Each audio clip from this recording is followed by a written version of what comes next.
Salam sejahtera. Terima kasih atas kesudian anda singgah di channel saya.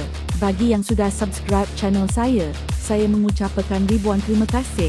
Dan bagi yang belum subscribe channel ini, bantu tekan subscribe di bawah ruangan video ini agar saya lebih bersemangat untuk memberikan info sukan kepada anda semua.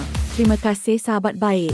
Gol saat akhir Johor Darul Ta'zim JDT yang tidak dikira dalam aksi kedua pusingan 16 Liga Juara-Juara FC Elite ICLE menjadi bualan peminat bola sepak Malaysia. Aksi kedua pusingan 16 menyaksikan JDT dan Buriram United berentap untuk memburu slot ke suku akhir. Sebelum ini, kedua-dua pasukan terikat tanpa jaringan di Stadium Buriram dalam aksi pertama pusingan 16 pada 4 Mei lalu. Harimau Selatan ketinggalan 1-0 apabila Subhanat Muenta meletakkan tanda kasel di hadapan pada minit ke-58. JDT menyangka telah mendapat talian hayat pada minit akhir perlawanan menerusi Korkak Berdan.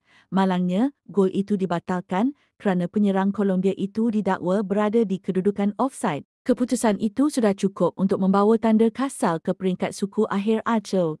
Meskipun begitu, keputusan dua pegawai VOR dari Kuwait, Abdullah Jamali dan Abdullah Al-Kandari menjadi bualan penyokong. Ini kerana berdasarkan tangkap layar insiden gol Obregon, mereka percaya penyerang JDT itu berada pada kedudukan onside. Malah, hal ini turut membuatkan wartawan makan bola, Syafiq Firman, keliru tentang keputusan gol tersebut. Kenapa gol JDT dikira offside sedangkan ulang tayang nampak macam tak offside?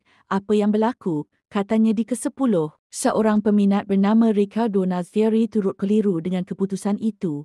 Siapa jaga VAR? Haram sudahlah, tak boleh ulang semula lepas semakan semula VAR, katanya. Seorang lagi penyokong bernama Syahmed Gira turut senada dengannya. Aku perasan penolong pengadil itu asyik angkat bendera saja walaupun tak tahu betul-betul offside ke tak, ujarnya. Kekalahan ini menyaksikan Jet terlepas peluang mara ke suku akhir CLA musim 2024-25. Kini, fokus Harimau Selatan beralih pula kepada aksi final Unify Piala Malaysia pada April ini.